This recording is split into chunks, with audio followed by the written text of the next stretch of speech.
Welcome to Signed, Conversations with Digital Mavericks. Today we have sexologist and intimacy expert Shan Boodram, also a best-selling author. She is a certified sex educator with a master's degree in psychology. She's also the host of a very enlightening and very entertaining podcast called Lovers.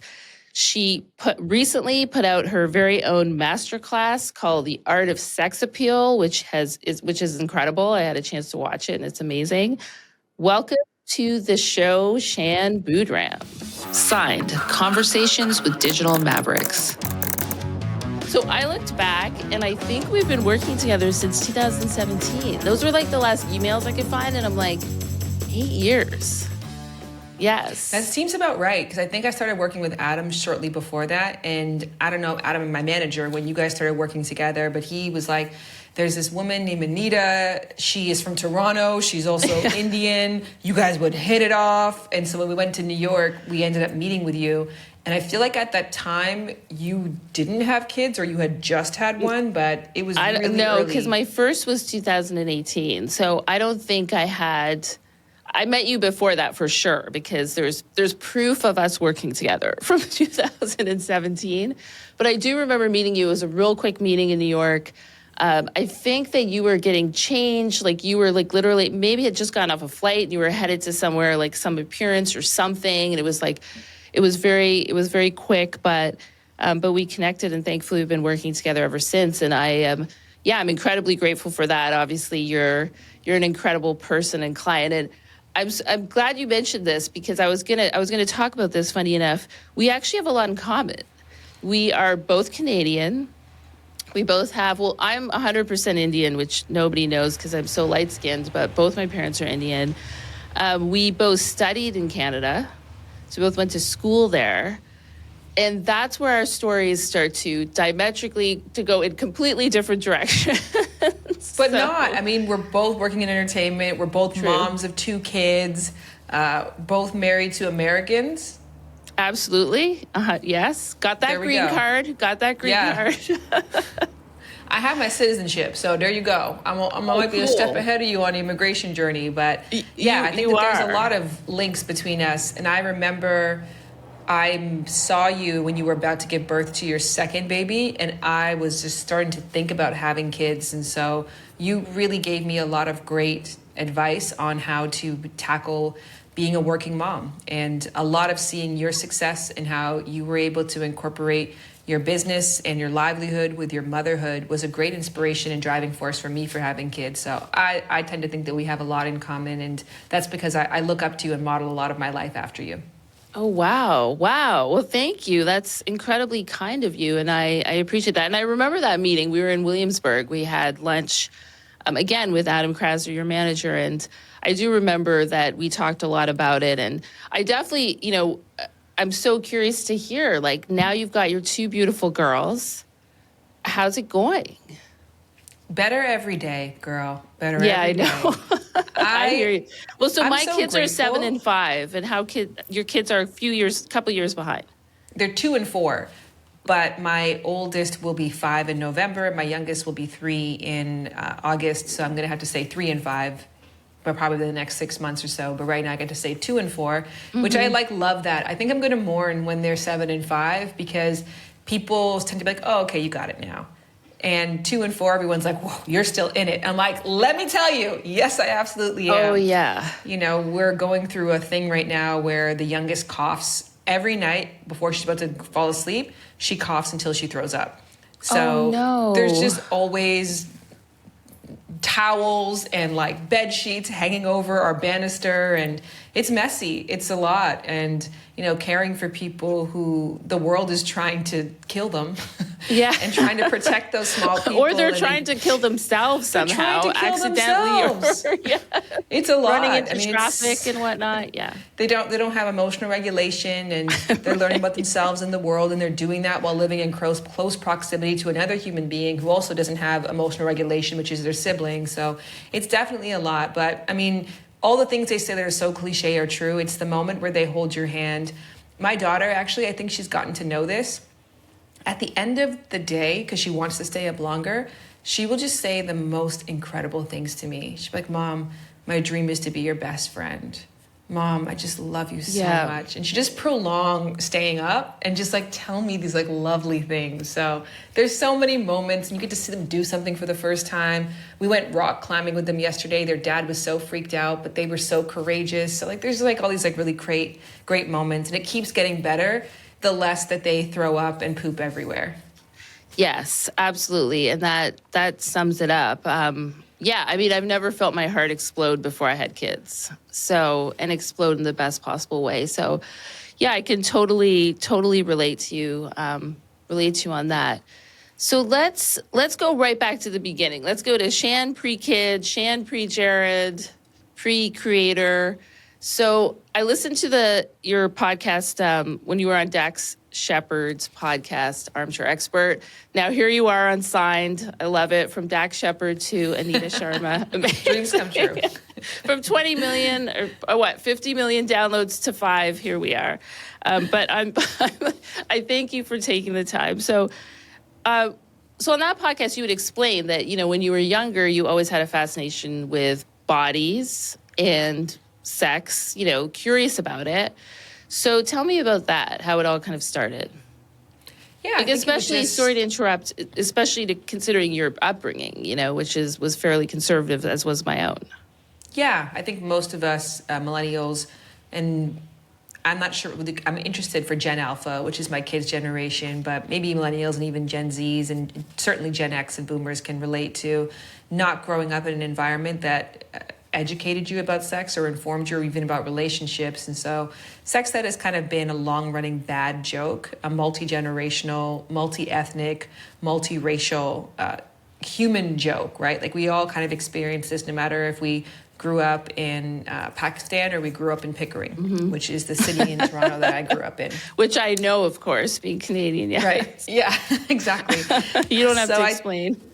So I think that that my parents were both Caribbean and they sent me to a Catholic school. So all in all, this part of myself was just seen as very negative. And later on, actually, I did a sexology course, and one of our curriculums was this age by age normal sexual behavior course where we learned normal in terms of average. What is the average age of first genital exploration, average age of first crush, first kiss, et cetera, et cetera.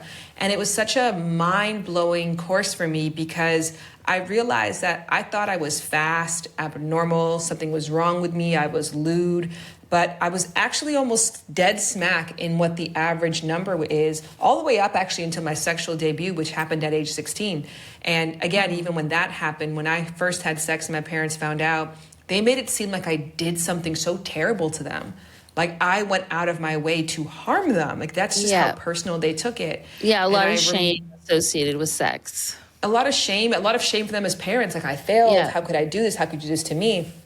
And I remember taking that course, and when I was probably 30 years old, I was away with them, and I said, hey, like I'm taking this course right now about normal sexual behavior, and I have a question for you. When I started walking, did you push me down because you weren't ready for me to walk? Did you get mad at me because you didn't have guardrails up yet or you weren't anticipating that?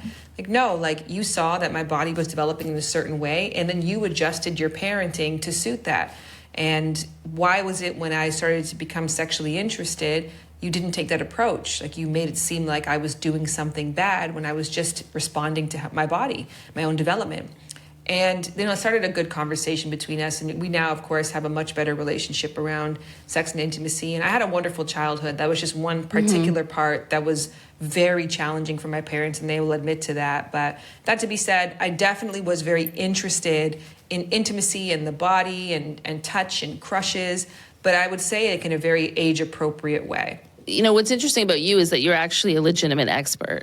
Like these days on the internet, it's like everyone's a self-proclaimed expert, but you've actually studied and, you've taken the time and you have a master's and you continue to study, and you continue to learn. And I think you deserve a lot of credit for that. I think thankfully you've been recognized for that because everybody's like, a self-proclaimed expert on the internet. You are actually a legit expert. So kudos to you. And in 2009, you published a book, your first book called Laid, Young People's Experiences with Sex in an Easy Access Culture.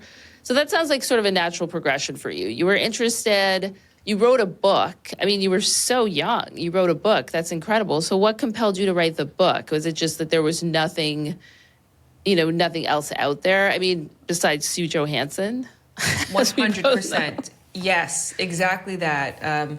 Truly, essentially what happened is I was really interested in sex, very heavily discouraged from a younger age. When I got a little bit older and hormones kicked into play, I now had the natural interest plus the body chemistry and the social awareness that this would make my parents and elders be upset with me. So I essentially was like, okay, well, I can't tell them, but I want to learn. So let me watch porn. Let me read books. Let me find anything I can find about this topic, but keep it secret. And in essence, I filled my brain up with bad information. So when I started to legitimately engage with it, I was having, as one would anticipate, a very bad time. I had lots of sexual experiences, no orgasms, very low self-esteem, lack of understanding of consent. I was sexually assaulted in my teen years. I had multiple trips to the sexual health clinic because I wasn't using protection, or I was with people who weren't prioritizing my protection.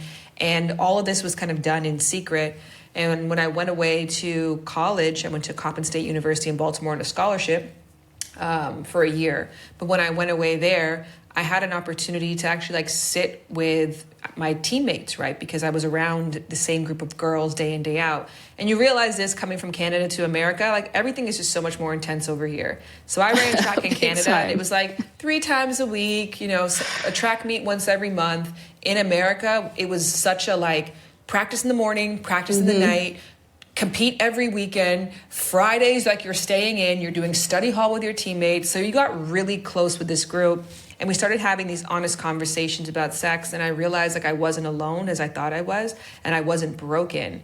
And that really fueled me to say, hang on a second, if I feel this way, maybe others have felt the same. So I started really researching and learning. And by the time I decided not to renew my scholarship and go to school in Canada, I went to school for journalism.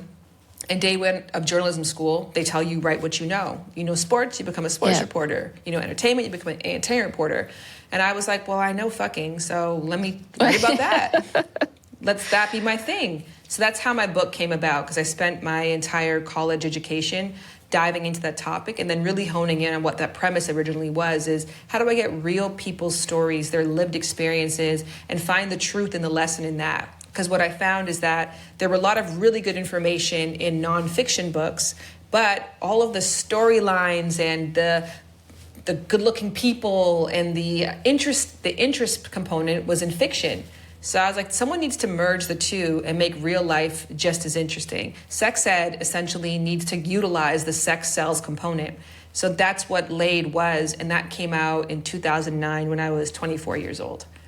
Yeah, that's amazing. I didn't even know about the whole Baltimore piece. That's so interesting. I didn't realize that you went to school there. I mean, I love women. I love other women, and the fact that we're such a resource for each other. And, you were talking about being a mother, but that doesn't surprise me at all. It's you meet other women, we talk to each other, it's a community, and you learn from each other. And that's really interesting. I didn't know about the Baltimore piece. So you get to Toronto, you write a book. How do you get to LA from Toronto? Okay, what's the gap? So 24 years old, that book came out. 29 years old, I moved to Los Angeles. So in between those 5 years, it's probably the hardest 5 years of my life, 6 years of my life. I wrote a book without a social media following. This is kind of pre-real following anyways. I think Facebook was out. I mean, maybe MySpace. That's way early. Yeah, so for social in essence, media. The book was a flop. Of course. Right. So there's no marketing dollars behind it. Right. Back then, it would have to be traditional marketing. And it was done by a feminist press, which was a small imprint.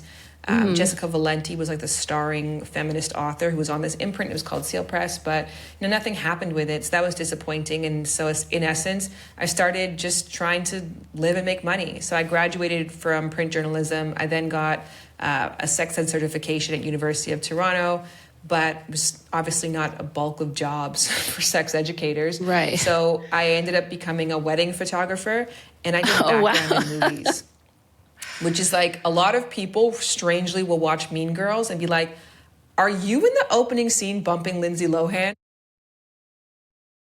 Or people will watch Degrassi, they'll be like, are you sitting behind Craig in episode 75? And there's a million shows that I did in that 7-year span where I did background work, but that's what I did to keep myself afloat. And and there's that work in Toronto, frankly. I mean, you can get the bank. Hollywood North. Right, exactly. And by the way, that Mean Girls scene is iconic, Shan. So as far as I'm concerned, you made Lindsay Lohan and not the other way around. You are crazy for saying that. Absolutely. But it just, I just in essence just did what I could to get by. And then in around 2014, 2013 or so, I was living with a romantic partner, doing wedding photography full time, completely miserable. Just not a healthy relationship, not feeling very good or inspired about my life. And looking around, you're like, this is adulthood, I guess. Like, this is what they mean by, adulting is hard. This is what they mean when they say relationships are hard work. I remember being at a restaurant on New Year's Eve with my partner, and I was so sad. We're sitting across from each other. We went to get takeout because he had to go to a party afterwards that I wasn't invited to. So I was going to go back to my apartment by myself. I mean, New Year's Eve is terrible enough as it is. It's just so much pressure. Right. And, yeah. So we're sitting across from each other, and I remember looking behind him, and there was this thing on the wall that said, look inside yourself, and all you have is love, love, love. That's all you'll ever need. And I thought, okay, I can love myself enough for the both of us. Like, I can love him enough to account for how little I feel like I love my life and love the world. And that's kind of like the life that I was settling into. Then I got a random email from a producer on a BET show that was like, we're looking for a woman sex expert for this pilot that we're doing. Would you be interested in coming to LA to audition? I still to this day don't know how she found my email. Her name is Monique Chanot. And I ended up going to Los Angeles for that.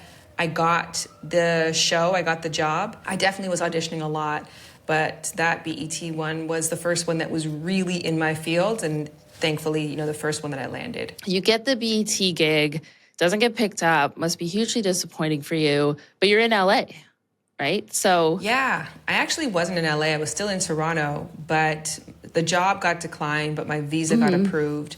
So I just sat on it for a while. I didn't actually move because I was like, I'm not moving for no reason. And I live with somebody and I have a life here, and I had wedding clients and stuff. So I was like, I'm just going to keep waiting until another opportunity comes. A year passed, and of course, you're not there, so you're not privy to anything. I don't have an agent or anything. And then I just was like, do you remember McCain Deep Dish? Of course. McCain is a Canadian family that's very wealthy with a very big food business. Those deep dish cakes are the best. Yeah. So I had a McCain Deep Dish billboard outside of my apartment window. Oh, nice. Because I was right above the QEW. Do you remember that highway? Yeah, it's still there. That highway. Yeah. Oh yeah, I don't know why that highway's ridiculous. It's like a highway that's in the sky that constantly falls apart. It's always kind of crumbling, and there's always terrible traffic on it. I mean, it sounds like every highway in New York City, but yeah. Right. Yeah. Yeah. So I was just staring at that billboard day after day, crying. And I remember one day I was just staring at it in this kind of trance, and I'm like, I know that I've told myself that this is what life is, but fuck it, what if it's not supposed to be like this? And then that thought I decided I was going to go to LA with nothing, like the standard story. I was going to go in my car and see what I could do. I didn't break up with my partner, but I told him that we'd be long distance, and I broke my lease. And I remember my landlord in Toronto was like, I'm going to make sure that you never are able to rent here ever again. Oh, God. You're like, thank God, I'm out of here. Didn't need it. Never needed to, you piece of shit. Exactly. Jeez, why are people so mean? I don't like that people are mean to you, Shan. That makes me mad. And for what? You know what it is. I was probably 28, so I wasn't in my young 20s, but you know what it is. Nobody wants that kind of scenario. But I packed up my stuff. I sold some of my camera equipment, which gave me a nice buffer, I think of $3,000 to $5,000. And then I moved to Los Angeles, slept on my friend Angela Dugan's couch. And then Tommy B Photography was this photographer that I met who owned a photo booth business. And then I started working for him doing freelance gigs under the table, which I'm a citizen now, so I can say that. Legally, per your immigration, you can only work in this specific thing.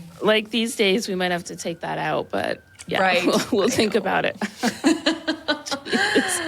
Yeah, it's what I did to stay afloat. And, I had a year of struggling with one day of a dream come true where I would get booked on a show to be a guest speaker. And I'm like, wow, this is the feeling. And the next year you'd get a week, you'd get booked on a show. And then I did like 5 pilots.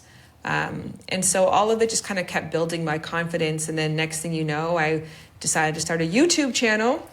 Yes. And that was me saying yes to myself, and kind of the rest is history from there. So when did you post first on social media, whether YouTube or Facebook or whatever it was back then, where you realized that post somehow connected with people? Or like, what was your first post that had impact, where you're like, okay, this is what I want to do. This is what I want to continue to do? Oh, that's a good question.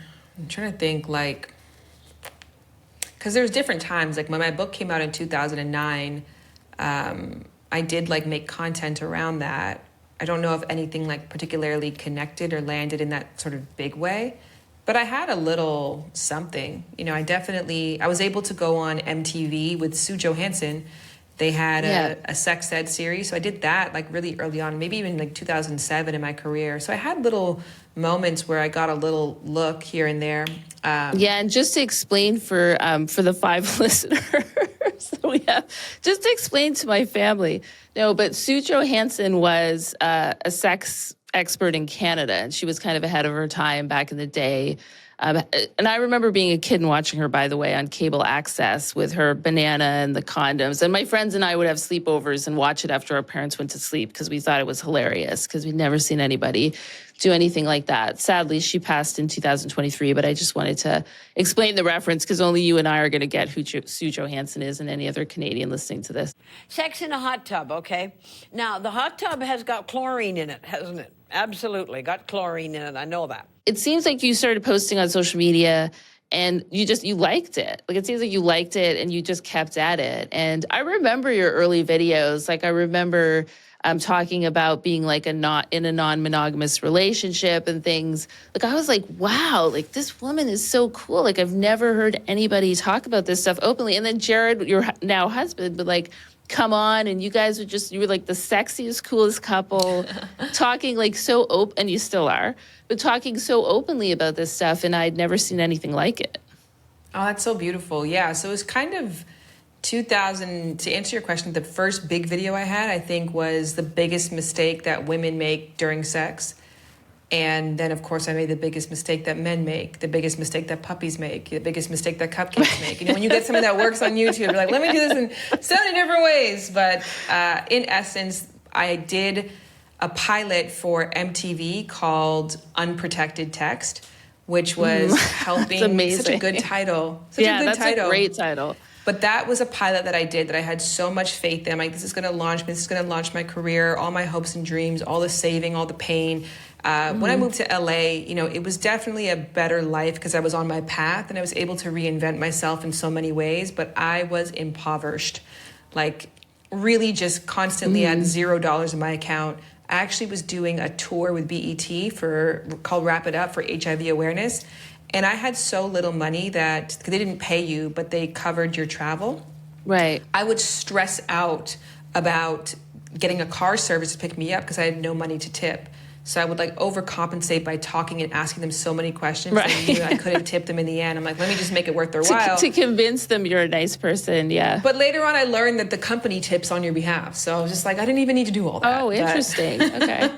It's still good to know. And you didn't have me negotiating your deals, Shan. I didn't have anybody. I would have had a car service for you. Right. I didn't have anybody negotiating my deal. So I just mean to say, like, when this MTV show came, it felt like everything was happening for this. And there's a quote from Steve Jobs that says, you can't connect the dots looking forward, only looking backwards can you see how things have taken shape. So you have to move not based on knowledge, but on blind faith. And you have to have a real belief in something. And I just think that I often made the mistakes of connecting the dots moving forward.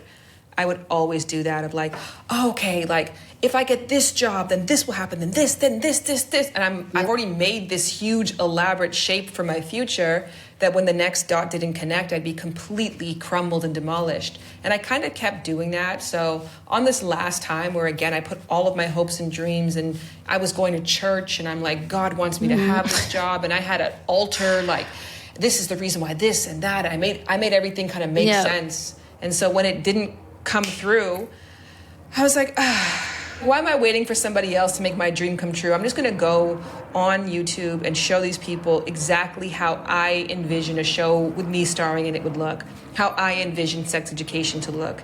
And if they don't understand it, I'm going to show them so that they fully get it. And so YouTube really wasn't like a dream thing for me. It was more like, I'll do it until I get booked on a show. And it didn't really work out that way. It kind of became the main thing of my life. And to this day, even though my YouTube is no longer like my, strong social media presence, except for your I'll never podcast. abandon it. Yeah, except for my podcast, yeah. But I'll never abandon it because it gave me everything. Yeah. And what's interesting is that you're an OG client of mine, right? So I signed you pretty early on, and I can tell you before the internet and, social media became a thing, I worked mostly in indie film and I represented indie filmmakers, and they had no leverage. And, I've talked about this on this podcast before where, they'd sell their film, they'd toil for years, sell their film for $30K, never see another cent. And all of a sudden, I met a YouTuber who was pretty big, and just through happenstance and luck, and it was like a light bulb went off above my head. Having worked in that traditional world and struggled, to pay my own bills as a lawyer for 10 plus years, I was like, wow, there's no more fucking gatekeepers. People can create content and put it out there, and they're not beholden to anyone, and they're building their own communities. That was so exciting for me to have that realization and be like, this is what I want to do. These are the people I want to represent. And I love the fact that people like you and my other clients are putting out this incredible content and are able to build these communities. So I can completely relate to what you're saying. I witnessed it from a different, sort of position or perch, so to speak. I wasn't creating content at that time, but I can totally understand what you're saying. And I'm so glad you did it. I'm so glad you started and started posting and educating the world and, being such an asset in this space. And a female Is there more stability as an entertainment lawyer who works for creators than there was as an entertainment lawyer who works for traditional talent? So that's a great question, because I just had a conversation with somebody who got laid off because their firm got hurt so badly by the strikes. So we did not at all. And in fact, these sort of negative events that happen in, quote, traditional media, film and TV, like the SAG strike, the WGA strike, and COVID, my business tripled during those times. And, I tell people now, like, the creator economy is not the future. Like, this is the here and now. Like, this is not the future. This is the now. And so I feel incredibly lucky because we're so well positioned. We represent so many great people and work with so many great agents and managers. But this world has always excited me, even when it wasn't well respected, even when there wasn't this term, the creator economy. But yeah, we've been lucky. We have, we're definitely positioned to take advantage of the incredible growth. So the short answer is there is a lot more stability, I think, in what we're doing. And it'll be sort of interesting to see how it goes, because, this is a business where tides turn, and we'll see. But yeah, we've definitely been able to take advantage of this, all of this creator economy and all of this amazing content coming out. So I want to talk about the Lovers podcast. So formerly Lovers and Friends, and now called Lovers. And I'm not just saying this, I always loved your podcast. And what is really incredible to me is, how do you sit down and get people to be so intimate with you and have these really intimate conversations? Like, every podcast you do, every episode is like really deep, meaningful conversations. Like, give me some tips. Like, how do you do that? Yeah, I think it's setting the intention ahead of time of, I tell people we're here to talk about one thing. So unlike other podcasts where you are going to cover, the gamut of like your favorite food to your whatever, like the mix of things, I'm just like, I want to talk about one lesson that you've learned about intimacy that has impacted the way that you love and have sex, or one or the other.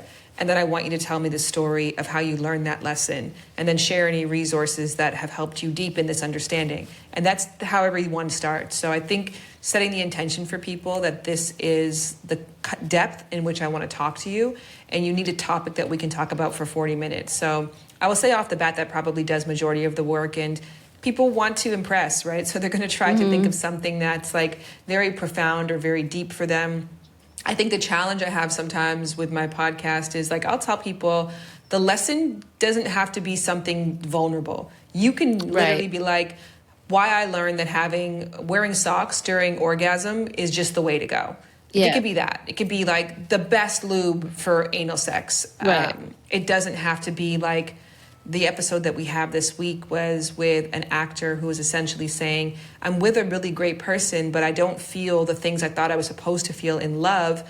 Does that mean I'm with the wrong person, or that I have a trauma response to how I'm supposed to connect with people? And when you're in a relationship existingly, it's a very tender thing to talk about. So I guess I don't really have a long answer or a good answer as to why people kind of come with these really barren truths, other than we live in a world where we're so deprived of these kinds of conversations and people don't genuinely ask. So when someone does, you just want to seize the opportunity to talk about the thing that feels most bubbling for you, most pressing for you, even if it is something that's very tender. Because I certainly do not encourage people to talk about things that they could feel exposed from afterwards. I want it to be a joyful share. But I think, again, because people don't get a chance to share, period, they just really just want to go there. And I'm happy to do that with them. Yeah, I mean, I think your point about setting the intention is a very important point, right? Like, you're like, this is what we're going to talk about, and this is, what I want to explore, because there is, but it's also you, right? I mean, obviously people are just comfortable sitting with you and they feel that they can trust you and talk to you. And your topics are also like really touch on sort of the cultural zeitgeist at the time, like what people are talking about, like the fuckboy episode, which I really liked, by the way. And that was really interesting because these days with fuckboy is a term where, like, you're talking about like the guys on Love Island and it's kind of a funny term, but I thought you guys got really deep on that topic and that issue, and he got really deep on it, which was really interesting. But yeah, I do think that your content is filling a space that is not being filled because it is these honest conversations about intimacy and sex. And the other thing that I think you do a great job of is intimacy is not just about sex. There's so many different ways to be intimate. And that also, I think, is important for people to realize that, and you're really great at like putting that message across or teaching that lesson that intimacy is much more than just intercourse and sex. 100%. Thank you for sharing that. And that's been an expansion for me, as time has gone on. I would say for the first, 10 years of my career, I really only focused on sex. And I felt like I got really good at that, very good at creating boundaries, really great at having orgasms, very great at understanding the human body. But the dating part was a real struggle for me. So then I was like, okay, let me try to master this thing because this has not been working out. And through that, again, it was kind of the same rinse and repeat cycle of my teens of like diving into books, reading everything scholastic, and then realizing there's great information, but it's not very accessible. So my second book, which came out in 2019, exactly 10 years later after Laid, was all about how to date, right? And if I do another book in a few more years, I'm sure it will be how to be in a meaningful long-term partnership where the two of you guys give birth together. Well, right, and not what you birth know, in terms right? of kids, right? In terms of, of creating a full life. And my actual big challenge right now in my life is friendship and family. Mm-hmm. Because I can joyfully really say, like, I'm in such a season of complete ease with my husband. We have it's just such a joyful incredible season of ease. And I feel like I'm at a mountaintop of this moment. And not to say that it will be this way forever, but while it's so stable, it's allowing me to start expanding my vision of the other places that I might have neglected. And I think that friendship and family love, especially during COVID and after kids, those relationships really got stressed out. And so now I'm able to kind of refocus on that. So I love the ways in which my career continues to expand while also still not losing the truth of the heart of what I do. And I know that you've been with me on this journey too and watched me expand into different projects and trying to be mindful of not abandoning my base while still acknowledging that I am also growing and learning. And this topic really is so much more than sex. Although sex is really great too, and I'm sure if I just talked about that, it'd be fine. Well, I definitely have some fun questions for you around sex, because I mean, we got to talk about sex at some point. But I just quickly, I want to touch on a couple of things you said. So you do, and you are really good at this. I feel like every couple of years you step back and you sort of assess your business, and you say, like, you sort of, I mean, I don't know what you say exactly, but my perception is you're kind of reevaluating. But you're really good at doing that and at pivoting. And so why is that? Like, it sounds to me from what you just said, it's like different seasons of your life, and, you know, you've grown as a person and gone from single to married to kids. Is that the impetus, or what is the impetus to sort of sit back and, like, you know, you pivot really well? Oh, thank you. I want to answer this in two ways.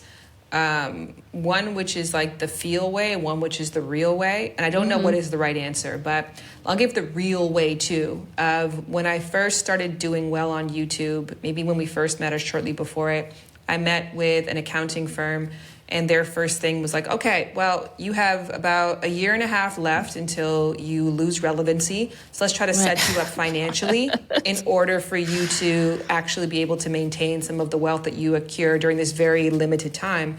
And that's because the majority of creators will have a shelf life of around 2 years. So being able to pivot and expand and grow with your audience is extremely important in order to be relevant and to continue to have a business. So I think from that standpoint, I have to stay on my toes of like, what do people need from me versus what have I provided in the past? And I want to be able to service people for life. Like, what's the LTR? Like lifetime retention clients. So rather than, because my audience right now, my audience that's like 60 plus is higher than my 13 to 17 audience. And my 18 to 24 audience is less than my 50 to 65. So that to be said, that like, is so interesting. Yeah, I think it's because I never would have guessed that's the demo. Yeah, but I think that's just because my content is just naturally a bit more mature and more thoughtful. Right. And if I wanted to, when I first started, my book Laid was written for people, I'd say ages 18 to 24. It was really for like 13 and up. You can't say that legally, right? But I wanted for young people who were just coming into their sexual self to have some guidance. And if I didn't evolve my business, I just have to keep continuing to try to find that audience. And I found that I really wanted to have an intimate connection with the people that I was teaching intimacy to. And in order to do that, my content has to grow and evolve with them. And I was just naturally growing and changing too and deepening my understanding. And there's, you know, I figured out how to have a clitoral orgasm. So I don't necessarily need to do 20 more videos about that. Yeah, great. But, you know, when I first started, that was the big thing. Sure. In 2009, girl, the huge question was like, where is the clitoris? Like, that was in the cultural zeitgeist. Right. Where is this thing? But I mean, people are still asking that question, I feel like, but yeah. Way less. Yeah. Substantially less. It's just not the thing that I get led with at every turn. So we've had, I always say this as an example of how we have evolved sexually as a society. When I first started in this space, the orgasm gap was 3 to 1. For every 3 orgasms a straight male was having, a woman was having 1. Today, the orgasm gap is 2 to 1. That's a huge amount of progress. And maybe in the next 5 years, 10 years, it'll be 1 to 1. So things are definitely improving. Yeah, we can hope. We can hope, yes, that it gets there. So I'm interested in, you have 2 daughters now. Has your content changed and your approach to your content changed? Yeah, for sure. Huge. Yeah, like what you're putting out in the world, does it influence that? Yeah, I think big time. A couple things have changed since kids. One, I stopped reading comments as much. Yeah, and that's good. That is because my mental health and my mood is not just about how I feel. My kids are emotionally dependent on it. And I learned about this thing called emotional leakage or emotional linkage, wherein your kids like come close to your body in order to learn how to feel. Because if mom's heart is racing and mom is nervous, they know that they should be nervous too, right? If mom is at ease, then they can be at ease. So if I'm hanging out with my kids pick up so much. It's unbelievable. Up so much. Yeah. And it's a so gift, much nonverbal, so much nonverbal. To be able to co-regulate with them, right? Because when they're scared and they trip and fall, they have to come into a body that tells them the world is safe, like mom's got you. So if I'm hanging out with my kids, I pick up my phone and then I read a comment that's like, you dirty slut, I hope you go to hell and burn for eternity. And then I just like go back to my kids. Now they come close to me and now my heart's racing and they're like, wait a second, mom, like what happened? Like there's a shift here. Like, and then they start to feel nervous without a stimulus because they don't understand why at any given time their mom is on edge. So I had to stop putting my body through that. Which I never should have really done anyways. I never was good at comment moderation or never really considerate of those things, but I started being much more mindful about that. And then secondly, again, just I used to martyr myself a lot. I will say that in a probably not best term. There's probably a better way of explaining it. But in essence, I would share like kind of embarrassing, very sensitive, very vulnerable parts of my life in hopes of teaching others. Right. I would share really vulnerable parts of my relationship with Jared if we were going through a rough patch. I'm like, because there's a learning moment here. And then I did that last year for the last time because we had Jared's brother who worked for us. He ended up leaving us. So during the summer, the kids were off school for 6 weeks. We're entrepreneurs, so we don't get to stop working. So we're still working while the kids are home and we didn't have any support. And Jared and I were just at each other because we were at our wits' end. The house was so messy. We were overworked. We were just so stressed. And I'm like, we should make a video right now that just talks about how we got through this time. And people were so cruel. They were so mean in the comments, so judgmental and so like, but it was also, I did that, you know, and it was my best performing video that year, girl. What? Sure. I think people love day, conflict. People love conflict. Yes. I mean, yeah, yes. that performs well in the algorithm, conflict. And I thought for a long time that I needed that in order to stay relevant. And then I just made a promise to myself after that. And I was like, I actually don't need to do this anymore. And I do still want to do it. That's why I created my lovers community. So I actually do have a community now of a small group of people, you know, who are paid, who I know by name. I know their story. They know mine. And contextually, they know more about my life. And I can share those kinds of experiences with them. I just don't do it anymore on social media. Yeah, and that's totally understandable. And by the way, I'm glad you don't read the comments because it just infuriates me, these people who are complete cowards, by the way, faceless, nameless, behind a screen, talking shit is like, I have no respect for those people and it makes me really angry. And I have a lot of clients, especially female clients, dealing with these trolls. So I'm glad you don't read that anymore because you definitely don't deserve that. I did hear something really interesting that really stuck with me. I have one daughter. You have two daughters. I have a daughter and a son. But it was like, why do we have to teach our girls to protect ourselves? Why don't we just teach boys to respect women? And I was like, yeah, like it seems like a no-brainer, but we're so used to, you know, teaching our girls, like, if you go to a bar, don't leave your drink unattended. Like, teach the boys not to fucking roofie women. You know, like, why isn't anyone telling them that? And so, yeah, that stuck with me. But as somebody with a daughter now, I feel and even with my son too, I feel it's different. Your approach to everything changes.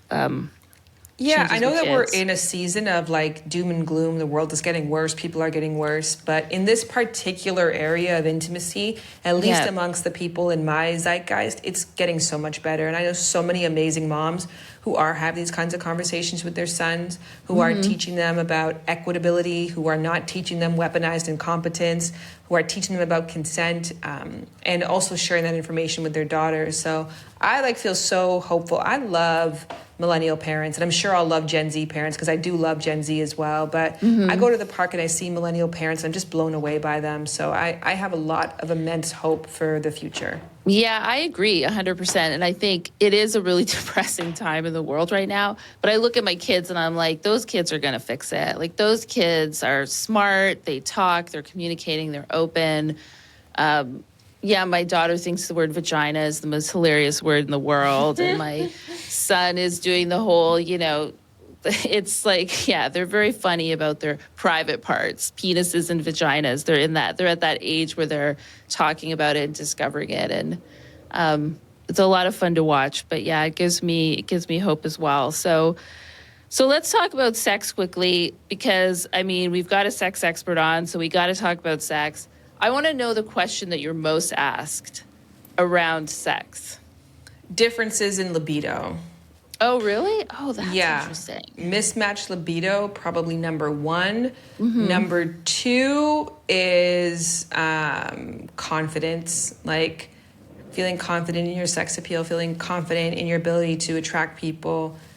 Number three, I'd probably say is around exploration of sex, whether that be opening up the relationship or trying different kinks. But so one is mismatched libido. Two would be for single people, confidence. And three, I think, is more just general. Everybody is trying to figure out, okay, I've been told that sex is the 5, 6, 7, 8, but I'm actually interested in 13, 14, and 15. Like, how do I get from the 8 to there? Those are the questions. Yeah, that's interesting. And what is the strangest question you've ever been asked? Oh, usually they're like questions around questions from men. I'd say I get a lot of questions from men that are really particular about, and I've also I'm reading Dopamine Nation right now. Have you read that book? Okay. I've heard of it. I have not read it. Yeah. It's good to read as an eye-opener, just to have more compassion around how insane this world is. I have children. We have children. And we have young children, and you have to do so much regulation for them because you acknowledge that if you just let them eat whatever they wanted, they would just eat ice cream. If you just let them behave however they wanted, they would just smash things all the time. And so you have to be an adult who regulates, makes rules, creates structure. And in essence, a lot of people require that for their entire life. And not only do they not have that kind of structure anymore, and as the church has fallen apart, communities have fallen apart, there's less accountability, there's less, people don't go to work anymore, so there's not even a boss who's overseeing them. People are working from home and just kind of left to their own devices. They have unlimited access to the most addictive properties and tools and toys on the planet. Unlimited, unprecedented access to all of these things, and nobody who's really regulating their behavior in any capacity, and many of them singles that don't even have a romantic partner to observe them. So I'm just acknowledging that a lot of people are really, really lost right now, and they feel very out of control of their lives. And I do get a couple of questions from men in particular who are really struggling with porn addiction, really struggling just with impulse control, and don't really know how to start or end the cycle. We're going to break into a lightning round. This is the last thing we do. This is this is a fun part. It's funny because we used to ask people all the same questions, and then we realized, no, we should tailor this to the people's expertise or, their content or what they're interested in. So I've got 5 questions for you. The first question, chocolate or oysters? Chocolate. Chocolate? I'm with you Find there. me the person who picks oysters. Well, it's the aphrodisiac thing. Why do people... Is that true? I don't eat seafood. Is this true? Yeah, there's zinc in it, which can help to boost libido. But moreover, it's the sensory experience, right? It's like wet, it's slimy, it's kind of elegant, like a vulva. So, yes, yeah, that's true. That's true. I will say I will pick chocolate any day over the wet, slimy oyster. But oysters have always been a thing. What is the most surprising fact about sex that you've discovered? The most surprising fact, I think, interestingly, I'll just say what the most recent thing I've kind of learned about it. I've been thinking or talking about monogamy recently, and I think amongst animals on the planet, there's less than 4% that are genuinely monogamous, and even the most monogamous animals are only monogamous up to 88% of the time. Which means even if they mate for life, there's going to be some instance. And there's a strategy that's called, what is it called? It's called dual mate strategy. where in essence, even birds do this, where they'll have a mate with a nest, and then they'll be like, hold on, honey, I'm just going to go and like get some leaves. And then they just go and mate with somebody else. Right. And then so within any given like nest of eggs, there'll be 4 eggs, and one of them, there'll be a different baby daddy. But that's like from a evolutionary standpoint, it's to ensure that there's like some kind of genetic variety amongst them. And if the birds end up like co-mating the siblings, and at least there's like some differentiation. So there's actually like a strategy as to like why that happens. And people are like, why do people cheat? Why? And then if you get the evolutionary answer, that doesn't give you the permission, it just gives you the acknowledgement. And then when you're getting those feelings to step out, you don't look at it like it's got to be fate or it's got to be the gods. We must be made for each other. And instead it's like, girl, you're just a penguin. Right. You know, trying to get your 12% on. Yeah, absolutely. Yeah, I mean, that's like, like getting to the actual cause behind it's always interesting to find those answers. If you could ban one outdated sex myth, what would it be? Oh, the supreme orgasm is the vaginal only orgasm. It's a Freud myth that still persists to this day, that the clitoral orgasm is immature and that a real woman is able to orgasm from penetration alone, which that accounts for 2/3 at best. Sorry, excuse me, 1/3 at best. Studies will show it's actually lower because majority of the time where people are experiencing unassisted vaginal orgasms, there is some form of clitoral play through rubbing or through friction or the rule of thumb. But even in general, I'm not trying to knock anybody's way of receiving it, but the idea that there's like this superior way. There's like just alcohol. one way to orgasm, right? Like, oh, if you're not drinking this wine, or oh, really seasoned drinkers drink this. It's like, whatever gets you drunk and Do what you makes you have a great time. Do what you like, and exactly. You're not more mature, more special, or more elevated or chosen because you know how to ask for a rum and raisin, and I like my Moscato. We're both getting to the same space where we feel good about our bodies and are hopefully dancing a little bit looser, and like that's what it's about. Yeah, I mean, I hope there's some men listening to this that hear that. Like, it's not all about getting a woman off, trying to get her to vaginal orgasm. So I think that's a very legitimate point. Just 2 more questions. What is one thing your audience doesn't know about you? Oh my gosh, that's such a great question for an oversharer. I know, and you know what's so funny? All my creators that I talk to have trouble with this. Yeah, because you're like, I mean, it could be something mundane. I mean, it's so new that it's like no one knows because it's so new, but I've started drumming. Really? Playing the drums? Yeah, like a that's hand exciting. drum. Oh, okay. Cool. What drove you to, what inspired that?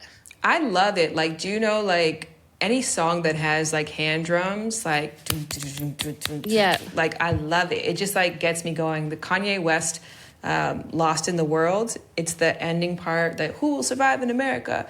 I would play that all the time at the end of my runs because it has these like really heavy drums. It would just get me into that runner's high. So I love it. So I'm like, I want to be able to create this. And Jared is learning the guitar right now.